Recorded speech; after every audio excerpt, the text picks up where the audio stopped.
नमस्कार, आप सभी का स्वागत है। आज का विषय है अंश परमेश्वर। ये कहानी केवल दो मित्रों अलगू चौधरी और जुम्मन शेख की नहीं है, बल्कि न्याय, सत्य और निष्पक्षता की उस भावना की कहानी है जो हर सच्चे पंच के हृदय में बसती है। प्रेमचंद ने इस कथा के माध्यम से ये दिखाया है कि जब कोई व्यक्ति न्याय की कुर्सी पर बैठता है तो उसके लिए अपने और पराये का भेद समाप्त हो जाता है। पंच परमेश्वर हमें सिखाती है कि सच्चा न्याय वही है जो बिना किसी पक्षपात के केवल सत्य और धर्म के आधार पर किया जाए। यही संदेश इस कहानी को पीढ़ियों से पाठकों और श्रोताओं के बीच अमर बनाए हुए है। तो आइए इस कालजयी साहित्यिक यात्रा की शुरुआत करते हैं और सुनते हैं मुंशी प्रेमचंद की अविस्मरणीय कहानी पंच परमेश्वर। जुम्मन शेख और अलगू चौधरी में बड़ा याराना था। साझे में खेती होती, लेन देन में भी कुछ साझा था। एक को दूसरे पर कामिल एतमाद था। जुम्मन जब हज करने गए थे तो अपना घर अलगू को सौंप गए थे, और अलगू जब कभी बाहर जाते तो जुम्मन पर अपना घर छोड़ देते। वो न हमने वाला थे न हम मशरब, सिर्फ हम ख्याल थे, और यही दोस्ती की असल बुनियाद है। इस दोस्ती का आगाज उसी जमाने में हुआ जब दोनों लड़के जुम्मन के पिदर ए बुजुर्गवार शेख जुमेराती के रूबरू जानवे अदब तय करते थे। अलगू ने उस्ताद की बहुत खिदमत की, खूब रकाबियां मांझी, खूब प्याले धोए, उनका हुक्का दम न लेने पाता था। इन खिदमतों में शागिर्दाना अकीदत के सिवा और कोई भी ख्याल मुजिर न था, जिसे अलगू खूब जानता था। उनके बाप पुरानी वज़ा के आदमी थे। तालीम के मुकाबले में उन्हें उस्ताद की खिदमत पर ज्यादा भरोसा था। वो कहा करते थे, उस्ताद की दुआ चाहिए, जो कुछ होता है फैज़ से होता है। और अगर अलगू पर उस्ताद के फैज़ या दुआओं का असर न हुआ तो उसे तस्कीन थी कि तहसील इल्म का कोई दकीका उसने फुरुगुज़ाश्त नहीं किया। इल्म उसकी तकदीर ही में ना था। शेख जुमराती खुद दुआ और फैज़ के मुकाबले में ताज़ियाने के ज़्यादा कायल थे और जुम्मन पर इसका बेदरेग इस्तेमाल करते थे। उसी का ये फैज़ था कि आज जुम्मन के कुर्बो जवार के मवाजियात में पुरशिश होती थी। बयानामा या रहननामा के मुसव्विदात पर तहसील का अराइज नवीज़ भी कलम नहीं उठा सकता था। हल्के का पोस्टमैन, कांस्टेबल और तहसील का मजमकुरी, ये सब उनके दस्ते करम के मोहताज थे। इसलिए अगर अलगू को उनकी सरवत ने मुमताज बना दिया था तो शेख जुम्मन भी इल्म की लाजवाल दौलत के बायस इज्जत की निगाहों से देखे जाते थे। शेख जुम्मन की एक बूढ़ी बेवा खाला थी। उनके पास कुछ थोड़ी सी मिल्कियत थी, मगर गरीब का वारिस कोई ना था। जुम्मन ने वादा व अहद के सब्ज बाग दिखाकर खाला अम्मा से वो मिल्कियत अपने नाम करा ली थी। जब तक हिबानामा पर रजिस्ट्री ना हुई थी, खाला जान की खूब खातिरदारियां होती थी। खूब मीठे लुकमे, चटपटे सालन खिलाए जाते थे, मगर पगड़ी की मोहर होते ही उनकी खातिरदारियों पर भी मोहर हो गई। वो वादे विसाल के दम्मूरे साबित हो गए। जुम्मन की अहलिया बी फहीमन ने रोटियों के साथ चीज़ भी बदल दी और रफ्ता रफ्ता सालन की मिकदार रोटियों से कम कर दी। बुढ़िया वक्त के बोरिए बटोरेगी क्या, 2-3 बीघे उसर क्या दे दिया है। एक दिन दाल बगैर रोटी नहीं उतरती। जितना रुपया उसके पेट में गया, अगर होता तो अब तक कई गांव मोल ले लेते। कुछ दिनों तक खाला जान ने और देखा, मगर जब बर्दाश्त ना हुई तो जुम्मन से शिकायत की। जुम्मन सुलह पसंद आदमी था। अब इस मामले में मुदाखिलत करना मुनासिब ना समझा। कुछ दिन तो रोद रोकर काम चला। आखिर एक रोज खाला जान ने जुम्मन से कहा, बेटा, तुम्हारे साथ मेरा निबाह ना होगा। तुम मुझे रुपये दे दिया करो, मैं अपना अलग पका लूंगी। जुम्मन ने बेइतनाई से जवाब दिया, रुपया क्या यहाँ फलता है? खाला जान ने बिगड़ कर कहा, तो मुझे कुछ नान नमक चाहिए या नहीं? जुम्मन ने मजलूमाना अंदाज से जवाब दिया, चाहिए क्यों नहीं, मेरा खून चूस लो। कोई ये थोड़े ही समझता था कि तुम ख्वाजा खिजर की हयात लेकर आई हो। खाला जान अपने मरने की बात नहीं सुन सकती थी। जामा बाहर होकर पंचायत की धमकी दी। जुम्मन हंसे। वो फातिहाना हंसी जो शिकारी के लबों पर हिरन को जाल की तरफ जाते हुए देखकर नजर आती है। कहा, हाँ जरूर पंचायत करो, फैसला हो जाए। मुझे भी रात दिन का बवाल पसंद नहीं। पंचायत की सदा किसके हक में उठेगी, उसके मुतालिक शेख जुम्मन को अंदेशा नहीं था। कुर्बो जवार, हाँ ऐसा कौन था जो उनका शर्मिंदा मिन्नत न हो? कौन था जो उनकी दुश्मनी को हकीर समझे? किस में इतनी जरूरत थी जो उनके सामने खड़ा हो सके? आसमान के फरिश्ते तो पंचायत करने आएंगे नहीं। मरीज ने आप ही दवा तलब की। इसके बाद कई दिन तक बूढ़ी खाला लकड़ी लिए आसपास के गांव के चक्कर लगाती रही। कमर झुककर कमान हो गई थी। एक कदम चलना मुश्किल था, मगर बात आ पड़ी थी। उसका तस्फिया जरूरी था। शेख जुम्मन को अपनी ताकत, रसूख और मंतिक पर कामिल एतमाद था। वो किसी के सामने फरियाद करने नहीं गए। बूढ़ी खाला ने अपनी दानिश्त में तो गिरियां जारी करने में कोई कसर न उठा रखी, मगर खूबी तकदीर कोई इस तरफ माइल न हुआ। किसी ने तो यूं ही हाँ हो करके टाल दिया, किसी ने जख्म पर नमक छिड़क दिया। जरा इस हवस को देखो, कब्र में पैर लटकाए हुए है। आज मरे कल दूसरा दिन हुआ, मगर सब्र नहीं होता। पूछो अब तुम्हें घर बार जगह जमीन से क्या सरोकार? एक लुकमा खाओ, ठंडा पानी पियो और मालिक को याद करो। सबसे बड़ी तादाद सितम जरीफों की थी। खमीदा कमर, पोपला मुंह, सनके से बाल और सकल समाआत। जब इतने तफरीह के सामान मौजूद हों तो हंसी का आना कुदरती अम्र है। गरज ऐसे दर्द रस इंसाफ परवर आदमियों की तादाद बहुत कम थी जिन्होंने खाला जान की फरियाद को गौर से सुना हो और उसकी तशफ़ी की हो। चारों तरफ से घूम घाम कर बूढ़िया अलगू चौधरी के पास आई, लाठी पटक दी और दम लेकर कहा, बेटा तुम भी क्षण भर को मेरी पंचायत में चले आना। अलगू बेरुखी से बोले, मुझे बुलाकर क्या करोगी? कई गांव के आदमी तो आएंगे ही। खाला ने हाँप कर कहा, अपनी फरियाद तो सबके कान में डाल आई हूं। आने न आने का हाल अल्लाह जाने। हमारे सैयद सालार गुहार सुनकर पेड़ से उठ आए थे। क्या मेरा रोना कोई ना सुनेगा? अलगू ने जवाब दिया, यूं आने को मैं आ जाऊंगा, मगर पंचायत में मुंह न खोलूंगा। खाला ने हैरत से पूछा, क्यों बेटा? अलगू ने पीछा छुड़ाने के लिए कहा, अब इसका क्या जवाब? अपनी अपनी तबीयत। जुम्मन मेरे पुराने दोस्त है, उससे बिगाड़ नहीं कर सकता। खाला ने ताक कर निशाना मारा, बेटा क्या बिगाड़ के डर से ईमान की बात न कहोगे? हमारे सोए ईमान का सारा जत्था चोरी से लुट जाए, उसे खबर नहीं होती, मगर खुली हुई ललकार सुनकर वो चौंक पड़ता है और होशियार हो जाता है। अलगू चौधरी इस सवाल का जवाब न दे सके। क्या वो नहीं कहने की जरूरत कर सकते थे? शाम को एक पेड़ के नीचे पंचायत बैठी।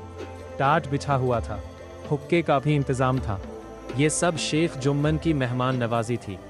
वो खुद अलगू चौधरी के साथ जरा दूर बैठे हुक्का पी रहे थे। जब कोई आता था, एक दबी हुई सलाम अलैक से उसका खैर मकदम करते थे, मगर ताज्जुब था कि बाअसर आदमियों में सिर्फ वही लोग नजर आते जिन्हें उनकी रजाजोई की कोई परवाह नहीं हो सकती थी। कितने मजलिस को दावत अहबाब समझकर झुंड के झुंड जमा हो गए थे। जब पंचायत पूरी बैठ गई तो बूढ़ी बी ने हाजिरीन को मुखातिब करके कहा, पंचों, आज 3 साल हुए मैंने अपनी सब जायदाद अपने भांजे जुम्मन के नाम लिख दी थी। उसे आप लोग जानते होंगे। जुम्मन ने मुझे ताहीन हयात रोटी कपड़ा देने का वादा किया था। साल 6 महीने तो मैंने उनके साथ किसी तरह रोध होकर काटे, मगर अब मुझसे रात दिन का रोना नहीं सहा जाता। मुझे पेट की रोटियां तक नहीं मिलती। बेकस बेवा हो, थाना कचहरी कर नहीं सकती सिवाय तुम लोगों के, और किससे अपना दुख दर्द रोऊं? तुम लोग जो राह निकाल दो उस राह पर चलो। अगर मेरी बुराई देखो, मेरे मुंह पर थप्पड़ मारो। जुम्मन की बुराई देखो तो उसे समझाओ क्यों एक बेकस की आह लेता है। रामधन मिश्रा बोले, उनके कई असामियों को जुम्मन ने तोड़ लिया था। जुम्मन मियाँ, पंच किसे बनाते हो अभी से तय कर लो। जुम्मन ने हाजिरीन पर एक उड़ती हुई निगाह डाली, अपने तई मुखालिफों के नरगे में पाया। दिलेराना अंदाज से कहा, खाला जान, जिसे चाहे पंच बनाए, मुझे उज्र नहीं है। खाला ने चिल्लाकर कहा, अरे अल्लाह के बंदे, तू पंचों के नाम क्यों नहीं बता देता? जुम्मन ने बुढ़िया को गजबनाक निगाहों से देखकर कहा, अब इस वक्त मेरी जबान न खुलवाओ, जिसे चाहो पंच बना दो। खाला ने जुम्मन के एतराज को ताड़ लिया, बोली, बेटा खुदा से डर, मेरे लिए कोई अपना ईमान न बेचेगा। इतने भले आदमियों में क्या सब तेरे दुश्मन हैं? और सबको जाने दो, अलगू चौधरी को तो मानेगा? जुम्मन फर्द मसरत से बाग बाग हो गए, मगर जब्त करके बोले, अलगू चौधरी ही सही, मेरे लिए जैसे रामधन मिसर वैसे अलगू चौधरी कोई मेरा दुश्मन नहीं है। अलगू पगलें झांकने लगे, इस झमेले में नहीं फंसना चाहते थे। मुअतरिज़ाना अंदाज से कहा, बूढ़ी माँ, तुम जानती हो कि मेरी और जुम्मन की गाढ़ी दोस्ती है। खाला ने जवाब दिया, बेटा, दोस्ती के लिए कोई अपना ईमान नहीं बेचता। पंच का हुक्म अल्लाह का हुक्म है। पंच के मुंह से जो बात निकलती है वो अल्लाह की तरफ से निकलती है। अलगू को कोई चारा न रहा, सरपंच बने। रामधन मिश्र दिल में बुढ़िया को पोसने लगे। अलगू चौधरी ने फरमाया, शेख जुम्मन, हम और तुम पुराने दोस्त हैं। जब जरूरत पड़ी है तुम्हें मेरी मदद की है, और हमसे भी जो कुछ बन पड़ा है तुम्हारी खिदमत करते आए हैं। मगर इस वक्त न तुम हमारे दोस्त हो न हम तुम्हारे दोस्त। ये इंसाफ और ईमान का मामला है। खाला जान ने पंचों से अपना हाल कह सुनाया। तुमको भी जो कुछ कहना हो कहो। जुम्मन एक शान फजीलत से उठ खड़े हुए और बोले, पंचों, मैं खाला जान को अपनी माँ की जगह समझता हूँ और उनकी खिदमत में कोई कसर नहीं रखता। हाँ, औरतों में जरा अनबन रहती है, इसमें मैं मजबूर हूँ, औरतों की तो आदत ही है। मगर माहवार रुपया देना मेरे काबू से बाहर है। खेतों की जो हालत है वो किसी से छिपी नहीं। आगे पंचों का हुक्म सर और माथे पर है। अलगू को आए दिन अदालत से वास्ता रहता था। कानूनी आदमी थे। जुम्मन से जिरह करने लगे। एक एक सवाल जुम्मन के दिल पर हथौड़े की जर्ब की तरह लगता था। रामधन मिश्र और उनके रफीक सर हिला हिलाकर उन सवालों की दाद देते थे। जुम्मन हैरत में थे कि अलगू को क्या हो गया है।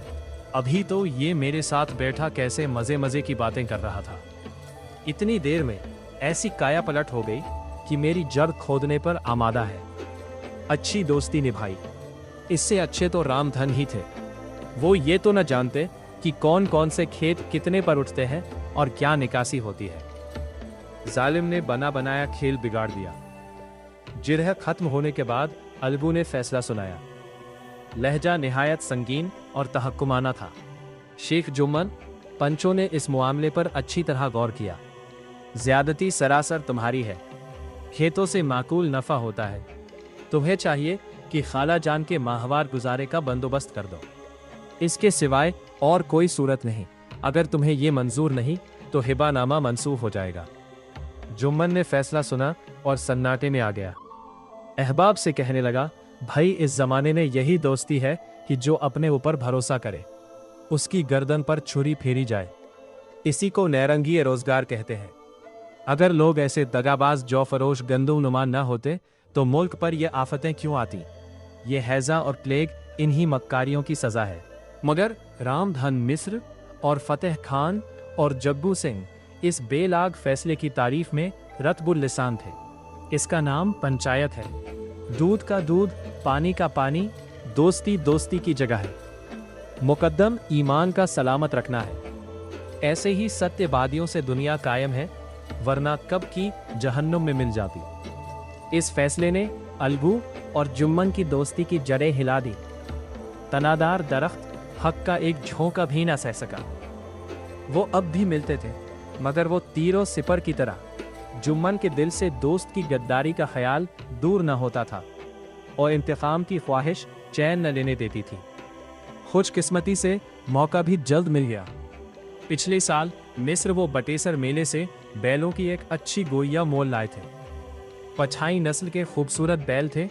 महीनों तक कुर्बो जवार के लोग उन्हें देखने आते रहे। इस पंचायत के 1 महीने बाद एक बैल मर गया। जुम्मन ने अपने दोस्तों से कहा, ये दगाबाजी की सजा है। इंसान सब्र कर जाए, मगर खुदा नेको बद देखता है। अलगू को अंदेशा हुआ कि जुम्मन ने उसे जहर दिलवाया है। इसके बरक्स चौधराइन का ख्याल था कि उस पर कुछ कराया गया है। चौधराइन और फहमीन में एक दिन जोर शोर से ठनी। दोनों ख्वातीन ने रवानी बयान की नदी बहा दी। तशबीहात और इस्तियारों में बातें हुई। बारे जुम्मन ने आग बुझा दी, बीवी को डांटा और रज़्मगाह से हटा ले गया। उधर अलगू चौधरी से अपने डंडे से चौधराइन की शीरीन बयानी की दाद दी। एक बैल किस काम का? उसका जोड़ा बहुत ढूंढा मगर ना मिला। नाचार उसे बेच डालने की सलाह हुई। गांव में एक समझू सेठ थे। वो यक्का गाड़ी हाँकते थे। गांव में गुड़ घी भरते और मंडी ले जाते।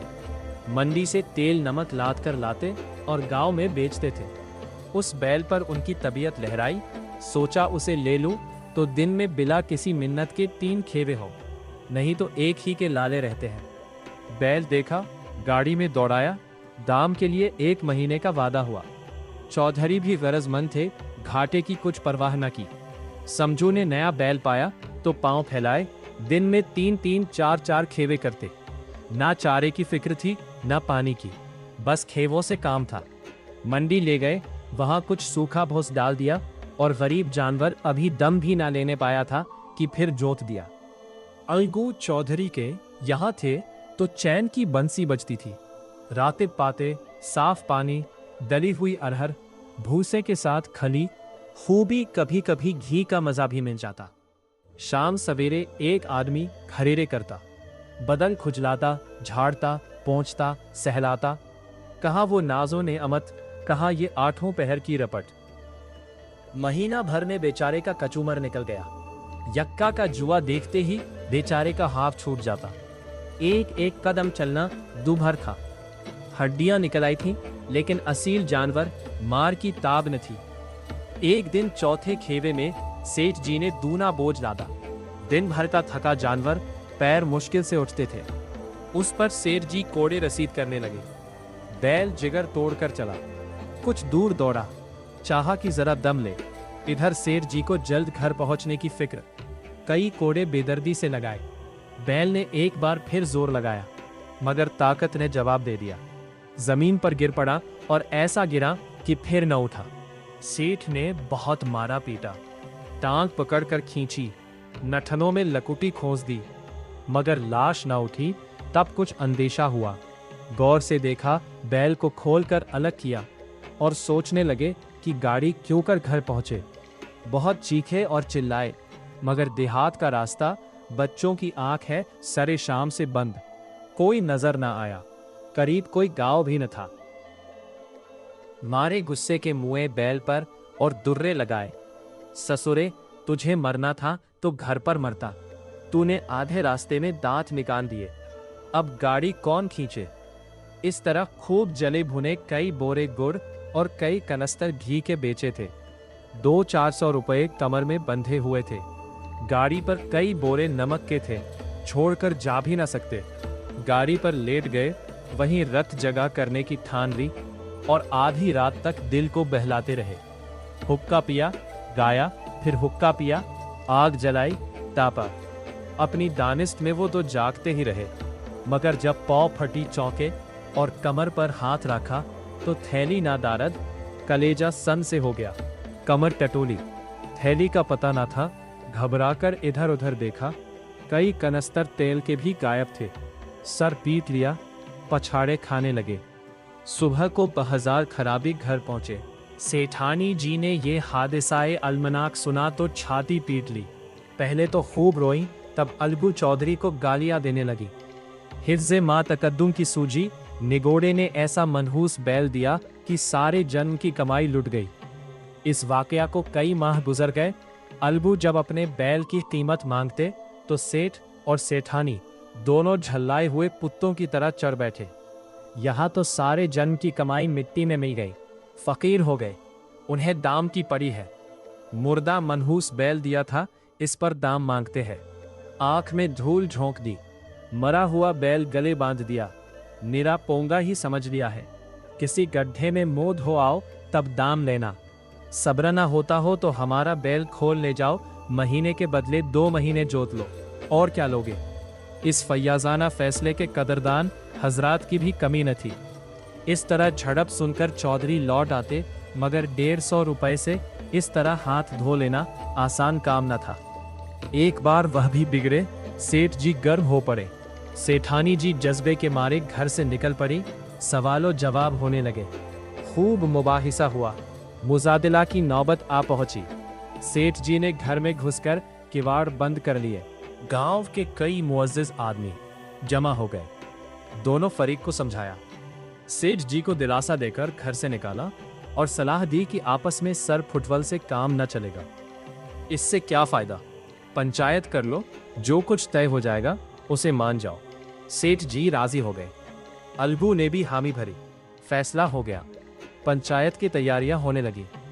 दोनों फरीक ने गोलबंदियां शुरू की।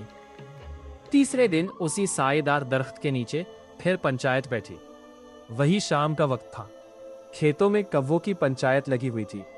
अम्र मुतनाज़ा ये था, मटर फलियों पर उसका जायज़ इस्तेहकाक है या नहीं, और जब तक ये मसला तय न हो जाए, वो रखवाले लड़के की फरियाद बेदार पर अपनी बलागत आमेज नाराजगी का इजहार जरूरी समझते थे। दरख्त की डालियों पर तोतों में जबरदस्त मुबाहिसा हो रहा था। बहस तलब ये अम्र था कि इंसान को उन्हें मिन हैस इल कौम बेवफा कहने का क्या हक हासिल है। पंचायत पूरी आ बैठी तो रामधन मिश्र ने कहा, अब क्यों देर की जाए, बोलो चौधरी, किन किन आदमियों को पंच बदते हो। अलगू ने मुनकसीराना अंदाज से जवाब दिया, समझू सेठ ही चुन ले। समझू? सेठ खड़े हो गए और कड़क कर बोले, मेरी तरफ से शेख जुम्मन का नाम रख लो। अलगू ने पहला नाम जुम्मन का सुना तो कलेजा धक से हो गया, गोया किसी ने अचानक थप्पड़ मार दिया। रामधन मिश्र अलगू के दोस्त थे। तह पर पहुंच गए, बोले, चौधरी, तुमको कोई उज्र तो नहीं है। चौधरी ने मायूसाना अंदाज से जवाब दिया, नहीं, मुझे कोई उज्र नहीं है। इसके बाद 4 नाम और तजवीज़ किए गए। अलगू पहला चरका खाकर होशियार हो गए थे। खूब जांच कर इंतखाब किया। सिर्फ सरपंच का इंतखाब बाकी था। अलगू इस फिक्र में थे कि इस मरहले को क्यों कर तय करूं कि यकायक समझू सेठ के एक अजीज गोदड़ शाह बोले, समझू भाई, सरपंच किसे बनाते हो। समझू खड़े हो गए और अकड़ कर बोले, शेख जुम्मन को। रामधन मिश्र ने चौधरी की तरफ हमदर्दाना अंदाज से देखकर पूछा, अलगू, तुम्हें कोई उज्र हो तो बोलो। अलगू ने किस्मत खोंकली, हसरतनाक लहजे में बोले, नहीं, उज्र कोई नहीं है। अपनी जिम्मेदारियों का एहसास अक्सर हमारी तंग ज़र्फियों का ज़बरदस्त मुस्ले होता है और गुमराही के आलम में मुआतबर रहनुमा। एक अखबार नवीस अपने गोशाए आफियत में बैठा हुआ मजलिस वुज़रा को कितनी बेबाकी और आज़ादी से अपने ताज़ियाना तलम का निशाना बनाता है, मगर ऐसे मौक़े अभी आते हैं जब वो खुद मजलिस वुज़रा में शरीक होता है। इस दायरे में कदम रखते ही उसकी तहरीर में एक दिल पजीर मतानत का रंग पैदा होता है। ये जिम्मेदारी का एहसास है। एक नौजवान आलम शबाब में कितना बेफिक्र होता है।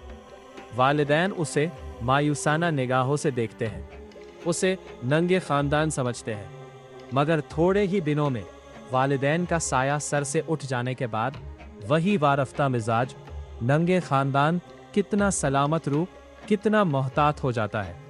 ये जिम्मेदारी का एहसास है। ये एहसास हमारी निगाहों को और वसीया कर देता है, मगर ज़ुबान को महदूद। शेख जुम्मन को भी अपनी अजीम शान जिम्मेदारी का एहसास हुआ। उसने सोचा, मैं इस वक्त इंसाफ की ऊंची मसनद पर बैठा हूँ। मेरी आवाज़ इस वक्त हुक्म खुदा है और खुदा के हुक्म में मेरी नियत को मुतलक दखल न होना चाहिए। हक और रास्ती से जौ भर तल्ला भी मुझे दुनिया और दीन दोनों ही में सयाह बना देगा। पंचायत शुरू हुई। फरीकैन ने अपने हालात बयान किए, जिरह हुई, शहादतें गुजरी। फरीकैन के मददगारों ने बहुत खींचतान की। जुम्मन ने बहुत गौर से सुना और तब फैसला सुनाया। अलगू चौधरी और समझू सेठ, पंचों ने तुम्हारे मामले पर गौर किया। समझू को बैल की पूरी कीमत देना वाजिब है। जिस वक्त बैल उनके घर आया उसको कोई बीमारी न थी। अगर कीमत उस वक्त दे दी गई होती तो आज समझू उसे वापस लेने का हरगिज तकाजा न करते। रामधन मिश्र ने कहा, कीमत के अलावा उनसे कुछ ताउन भी लिया जाए। समझू ने बैल को दौड़ा दौड़ा कर मार डाला। जुम्मन ने कहा, इसका असल मामले से कोई ताल्लुक नहीं है। गुद्दड़ शाह ने कहा, समझू के साथ कुछ रियायत होनी चाहिए। उनका बहुत नुकसान हुआ है और अपने किए की सजा मिल चुकी है। जुम्मन बोला, उसका भी असल मामले से कोई ताल्लुक नहीं। ये अलगू चौधरी की भलमनसी पर मुनहसिर है। ये फैसला सुनते ही अलगू चौधरी फूले न समाये, उठ खड़े हुए और जोर जोर से हाक लगाई, पंच परमेश्वरी की जय। आसमान पर तारे निकल आए थे। इस नारे के साथ उनकी सदाए तहसीन भी सुनाई दी। बहुत मध्यम, गोया समुद्र पार से आई हो। हर शख्स जुम्मन के इंसाफ की दाद दे रहा था। इंसाफ इसको कहते हैं, आदमी का ये काम नहीं, पंच में परमात्मा बसते हैं। ये उनकी माया है। पंच के सामने खोटे को खरा बनाना मुश्किल है। 1 घंटे के बाद जुम्मन शेख अलगू के पास आए और उनके गले से लिपट कर बोले, भैया, जब से तुमने मेरी पंचायत की है मैं दिल से तुम्हारा दुश्मन था, मगर आज मुझे मालूम हुआ कि पंचायत की मसनद पर बैठकर ना कोई किसी का दोस्त होता है ना दुश्मन। इंसाफ के सिवा और उसे कुछ नहीं सूझता। ये भी खुदा की शान है। आज मुझे यकीन आ गया कि पंच का हुक्म अल्लाह का हुक्म है। अलगू रोने लगे, दिल साफ हो गए। दोस्ती का मुरझाया हुआ दरख्त फिर से हरा हो गया। अब वो बालू की जमीन पर नहीं, हक और इंसाफ की जमीन पर खड़ा था। यदि आपको यह ऑडियो पसंद आया हो तो इसे लाइक करें, अपने मित्रों के साथ साझा करें और हिंदी साहित्य तथा भारतीय इतिहास से जुड़े ऐसे ही रोचक ऑडियो के लिए हमारे चैनल को सब्सक्राइब करना न भूलें।